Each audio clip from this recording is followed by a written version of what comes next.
വേദയ്ക്കിന്ന് സ്കൂളിൽ പ്രോഗ്രാം കേട്ടോ. വേദയ്ക്ക് സ്കൂളിൽ പ്രോഗ്രാം ഉള്ള ദിവസം എൻ്റെ കാര്യത്തിൽ ഏകദേശം തീരുമാനമാവും കേട്ടോ. രാവിലെ എണീറ്റ് പരിപാടി തുടങ്ങും.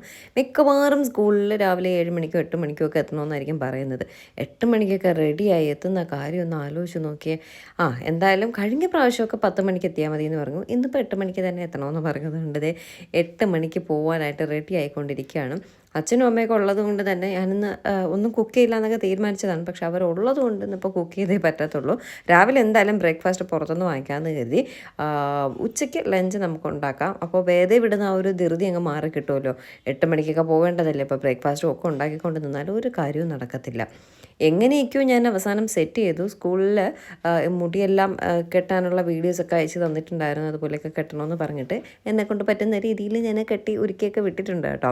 അപ്പോൾ എനിക്ക് കുറച്ച് സാധനങ്ങളും കൂടിയൊക്കെ ഇടാനുണ്ട്. നെറ്റിച്ചുട്ടിയും ഹിപ്പ് ചെയിനും ഒക്കെ ഉണ്ട്. അതെല്ലാം ബാഗിൽ വെച്ചേക്കാണ്. അവിടെ ചെന്നിട്ടിടാമെന്ന് പറഞ്ഞ് റെഡിയായി വേദ പോയി കേട്ടോ. വേദ പോയതിൻ്റെ പിറകെ ഞങ്ങളും ഇറങ്ങി ബ്രേക്ക്ഫാസ്റ്റ് വാങ്ങാനായിട്ട്. ദോശയും രസവടയും ഓംലെറ്റും ഒക്കെ വാങ്ങാൻ കരുതി.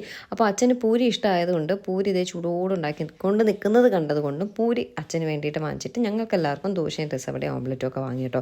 നോക്കി ചൂടോടെ പൂരി ഇങ്ങനെ ഉണ്ടാക്കി തരുന്നുണ്ട്. പക്ഷേ വീടെത്തിയപ്പോൾ ആ പുള്ളിയിരുന്ന പൂരിയൊക്കെ പോയട്ടോ. അത് സ്വാഭാവികം. നമ്മൾ വീട്ടിലുണ്ടാക്കിയാലും ഒരു 2 മിനിറ്റ് കഴിയുമ്പോൾ പൂരി തനിയെ അങ്ങ് താഴ്ന്നു പോകുമല്ലോ. അപ്പോൾ എന്തായാലും പൂരിയൊക്കെ കൊള്ളായിരുന്നു. ദോശ വാങ്ങിച്ചു, രസവട, സാമ്പാർ, ഓംലെറ്റ്, ഉഴുന്നുവട എല്ലാം വാങ്ങിച്ചു. ഗ്രാൻഡാക്കി കേട്ടോ ബ്രേക്ക്ഫാസ്റ്റ്.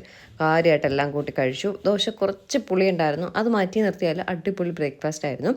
അത് കഴിഞ്ഞ് ഇതേ അമ്മ എൻ്റെ കൃഷി കാണാനായിട്ട് കയറിയിട്ട് അവിടെ കുറച്ച് ലേശം ചെടികൾക്കെല്ലാം വെള്ളം ഒഴിച്ചു കൊടുക്കുകയാണ്. ചെടികളെന്ന് പറയുമ്പോൾ അങ്ങനെ അധികമൊന്നുമില്ല കേട്ടോ. കുറച്ച് മുളക് തൈ നിൽപ്പുണ്ട്. പിന്നെ ആ പുറത്ത് നിന്ന കറിവേപ്പിലയില്ലേ, അതിന് പുഴുതു കൊണ്ടുവന്നതേ ഈ ഒരു ചെടിച്ചട്ടിയിൽ നിർത്തിയിട്ടുണ്ട്.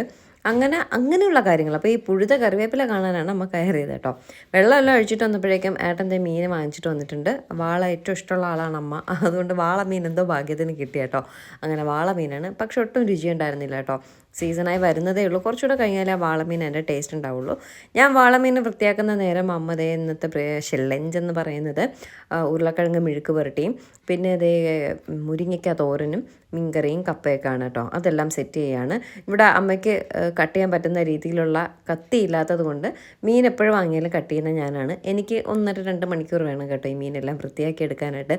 അമ്മ ഈ ജോലികളെല്ലാം കഴിഞ്ഞപ്പോഴും ഞാനവിടെ മീൻ വെട്ടിക്കൊണ്ട് നിൽക്കുന്നതേ ഉണ്ടായിരുന്നുള്ളൂ. എന്തായാലും 12:30 ആയപ്പോഴേക്കും ഊണ് റെഡിയായ കേട്ടോ. അതിനൊന്നും ഒരു ഇതുണ്ടാവില്ല. 12:30 മണിക്ക് മുന്നേ നമ്മൾ ഊണൊക്കെ റെഡിയാക്കും. അങ്ങനെ മീൻ കറി എല്ലാം വെച്ചു, ഊണ് കഴിച്ചു. അപ്പോൾ ഊണിന് എന്തൊക്കെയായിരുന്നു മെനു? ഊണ്, ചോറ്, കപ്പ, മീൻകറി, മീൻ വറുത്തത്, മുരിങ്ങക്ക തോരൻ, പൊട്ടറ്റോ മെഴുക്കുവരട്ടി, പിന്നെ മുളക് ചതച്ചതൊക്കെ ഉണ്ടായിരുന്നു കേട്ടോ. എന്നിട്ട് ഉച്ചയ്ക്ക് ശേഷം അവർ വീട്ടിൽ പോയി.